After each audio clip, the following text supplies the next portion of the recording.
దాంతోపాటు ఇప్పుడు రిటైర్మెంట్ అయిన వాళ్ళవి ఖాళీలు ఉన్నాయి, ప్రమోషన్ల ద్వారా ఉన్నాయి, ఖాళీలు ఉన్నాయి. మరి ఇప్పుడు మొత్తం కలిపి 10,000 ఉన్నాయి. 10,000 ఇవ్వచ్చు కదా.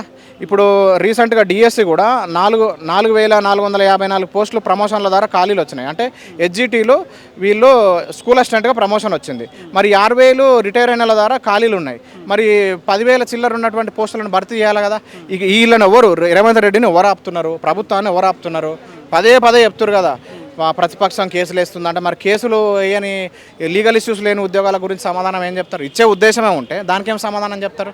ఫారెస్ట్ బీట్ ఆఫీసర్ ఏ ఇబ్బంది లేదు, పవర్ సెక్టార్ ఏ ఇబ్బంది లేదు, ఈ మోడల్ స్కూల్ ఏ ఇబ్బంది లేదు, ఈ జేఎల్లు డిఎల్లు అసిస్టెంట్ ప్రొఫెసర్లు మన ఉస్మానియా యూనివర్సిటీకి పోయి 1,000 కోట్లు ఇస్తా అని చెప్పిండు.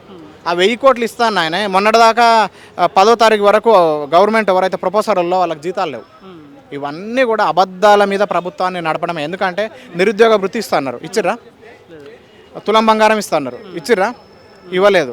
ఇప్పుడు దాంతోపాటు స్కూటీలు ఇస్తున్నారు, ఇచ్చిర్రా? ఇవ్వలేదు. దాని తర్వాత 4,200 వృద్ధులకు పింఛనని చెప్పారు, ఇచ్చిర్రా? ఇవ్వలేదు.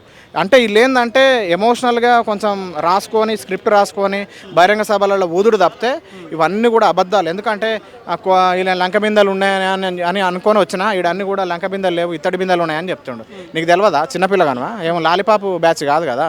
ప్రతిదీ కూడా బడ్జెట్ ఎస్టిమేషన్ ఏంటి, రివైజ్డ్ ఎస్టిమేషన్ ఏంటి, యాక్చువల్ ఎస్టిమేషన్ ఏంటి, ప్రొవిజనల్ ఎస్టిమేషన్ ఏంటి, మనకు సెంట్రల్ జిఎస్టీ ఏంటి, స్టేట్ జిఎస్టీ ఏంటి, ఇంటిగ్రేటెడ్ జిఎస్టీ ఏంటి, గ్రాంట్స్ ఎంత, సెస్ ఎంత వస్తుంది, మన జిఎస్డిపి ఎంత ఉన్నది, రెవెన్యూ రిసిప్ట్స్ ఎంత, రెవెన్యూ పేమెంట్స్, రెవెన్యూ ఎక్స్పెండిచర్ ఎంత, క్యాపిటల్ రిసిప్ట్స్ ఎంత, క్యాపిటల్ ఎక్స్పెండిచర్ ఎంత, ఫిజికల్ డెఫిసిట్ ఎంత, క్యాపిటల్ డెఫిసిట్ ఎంత, ఎఫెక్టివ్ రెవెన్యూ డెఫిసిట్ ఎంత, ఇవన్నీ కూడా ప్రతిదీ కూడా మినిస్ట్రీ ఆఫ్ ఫినాన్స్లో ప్రతిదీ కూడా వెబ్సైట్లో ఉంటుంది. ఎవడు నార్మల్ పీపుల్ అన్నా తెలుసుకోవచ్చు.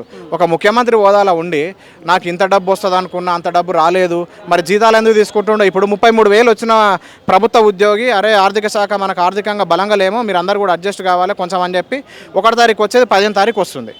మరి వీళ్ళు 1వ తారీఖు ముఖ్యమంత్రి అంటే నేనేమంటున్నా అంటే 4,50,000 ఆ డబ్బులు తీసుకున్న ముఖ్యమంత్రి 10 రూపాయలు ఒక 10 రోజుల తర్వాత సాలరీ తీసుకో అంటే మాత్రం నేరం అంట.